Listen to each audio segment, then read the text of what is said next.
Don't you just love the holidays? We get the opportunity to visit with our most beloved friends and family. We get to eat all of our same favorite things that we enjoy year after year, while we listen to the same music that we've been enjoying for, in some cases, generations. And we always watch those same Christmas specials every time they come on. The best thing about the holidays for so many people is how familiar it all feels. You can count on the same things again and again, year after year, and it makes it feel so comfortable and cozy. But this is not the case if you're a girl like me. I've never been married. I've been dating for approximately 30 years, and I have had the opportunity to endure the holidays again and again with new boyfriends.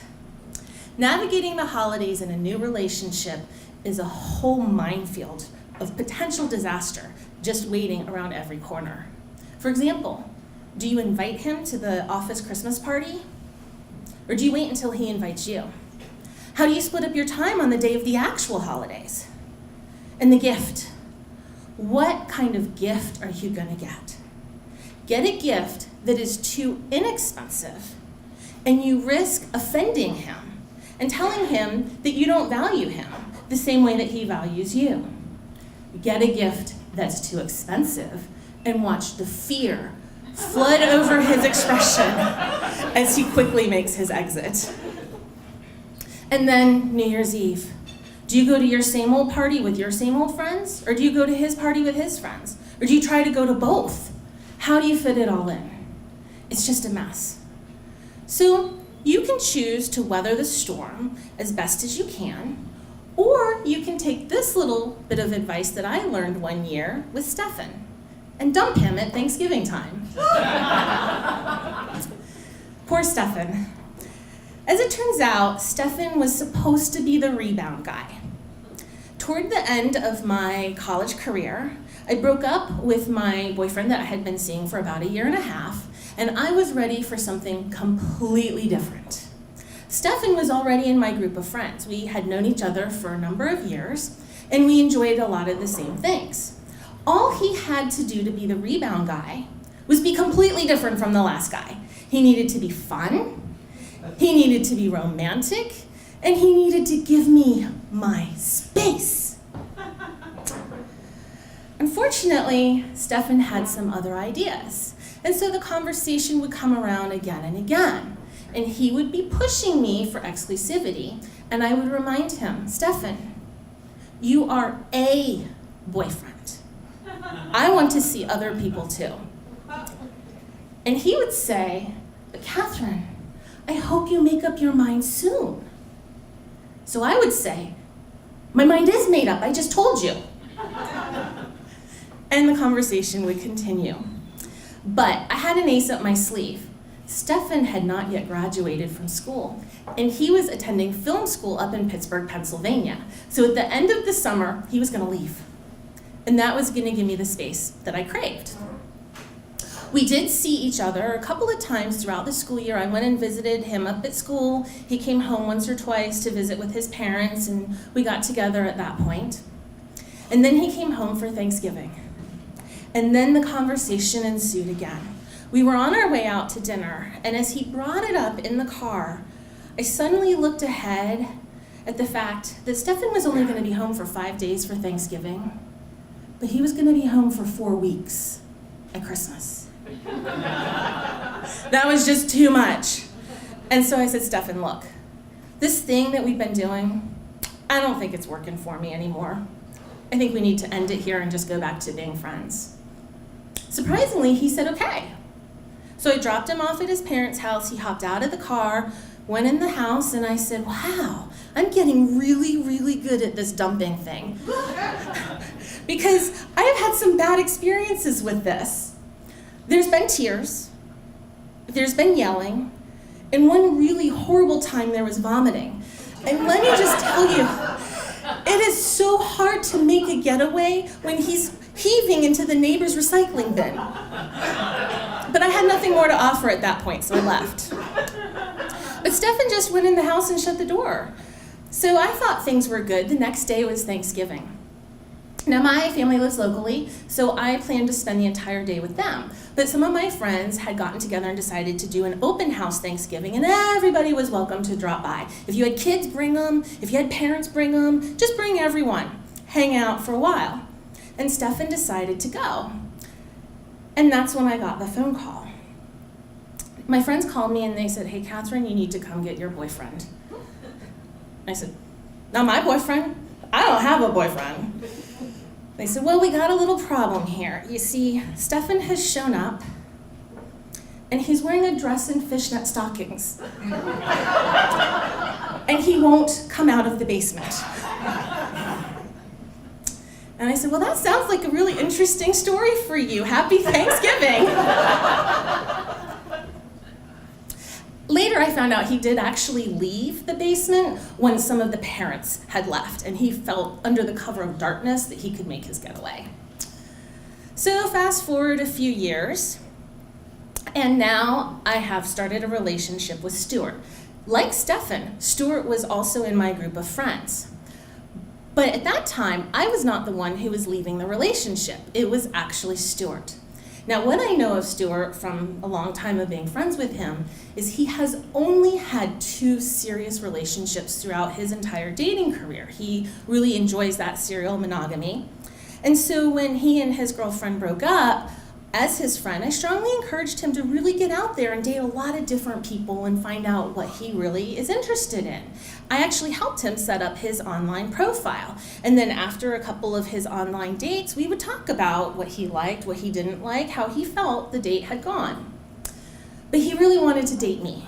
So after several months of this charade, we finally agreed, okay, let's go ahead and agree to date. You've gone out with enough other girls. I've certainly gone out with enough other guys.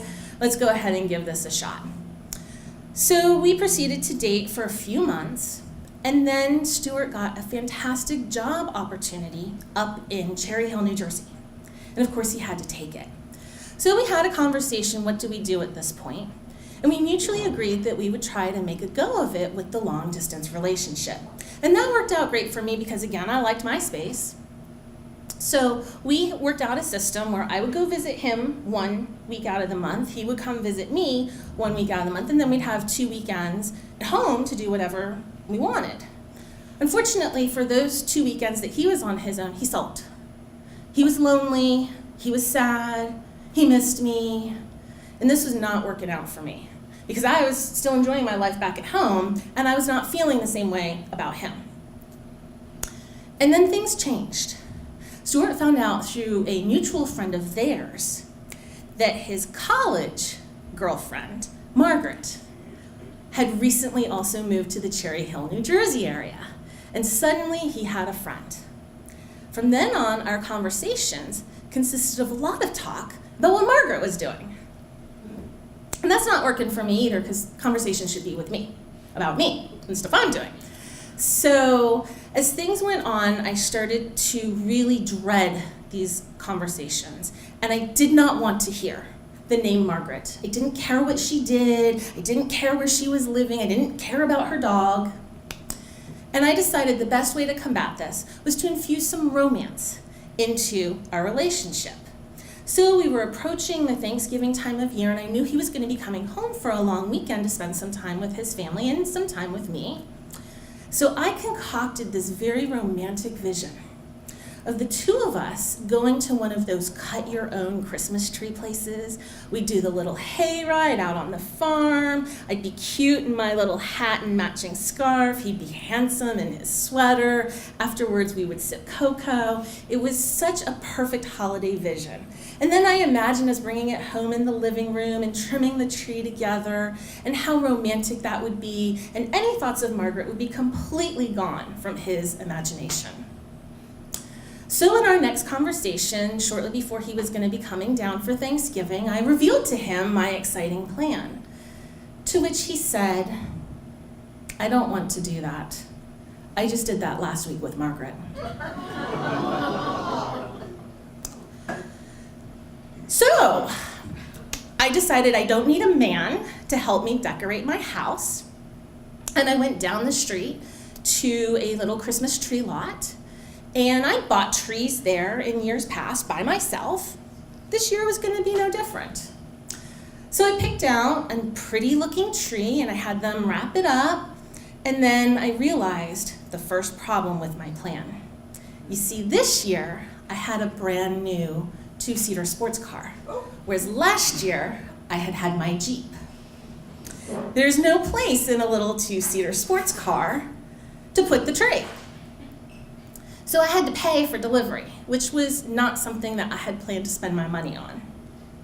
So now the tree is in the living room, and all I have to do is put it in the stand and get some water in there, and the tree's ready to be decorated. But that's when I realized the next problem. Because try as I might, I couldn't get that trunk to fit inside the stand. I'd never had a problem with this in years past. It's the same stand, this should work. Finally, I got down on my hands and knees and I'm looking as I'm trying to balance the thing, and I realized the trunk is too fat to fit inside the opening of the stand. Well, I could have just left the tree there and gone to get a bigger stand. But I was determined, and I wanted it done right then, because I was fueled by anger. So I went and got the toolbox. And from the toolbox, I extracted the saw. Now, I've never sawn anything before in my life, but I've seen it all the time on TV. It doesn't look that hard. I decided to start sawing at the trunk of the tree until it was the size that it would fit inside of the base. So I was sawing and sawing and sawing for quite some time, and I just couldn't saw off enough from this tree to make it fit inside the stand. And at this point, my hands are blistered and bleeding. I'm miserable. The drinking has not yet begun, and the tree is not up. So I sat back for a moment and I reflected on the mess of my life, and the mess of my relationship, and the mess of wood chips and needles all around the house. And I realized it was time to clean house. So I called up Stuart, and I said, you know what, I don't think I want to see you when you come down for Thanksgiving. Can you just mail me back my key? And after we hung up the phone, I took that tree and I dragged it out to the sliding glass door, and then out onto the balcony, and then up over the railing and down into the woods behind the building. I got rid of that tree, and I'm going to tell you what, I didn't put up a Christmas tree that year, and I haven't put up a Christmas tree any year since. Now, the next year for Christmas, I decided to give some relief to my mom and my aunt, who had been working tirelessly to take care of my grandmother in a nursing home out in California. And I said, you know what, Mom and Aunt Jeannie, why don't you stay home for Christmas? I'll go out to California and I'll spend Christmas with Grandma. When I got home from that trip, it was around the 2nd of January, and I had found that I had missed a message on my answering machine from Stuart. He had called me. Long time no speak. Hey, I'm gonna be in town for Christmas. I was thinking maybe we could get together. Thankfully, I missed that message because I did not have any kind words for him. I'm not really sure what he was thinking was gonna happen if we had all decided to get together for coffee. Me and my new boyfriend, Dave, Stuart, and his new wife, Margaret. Thank you.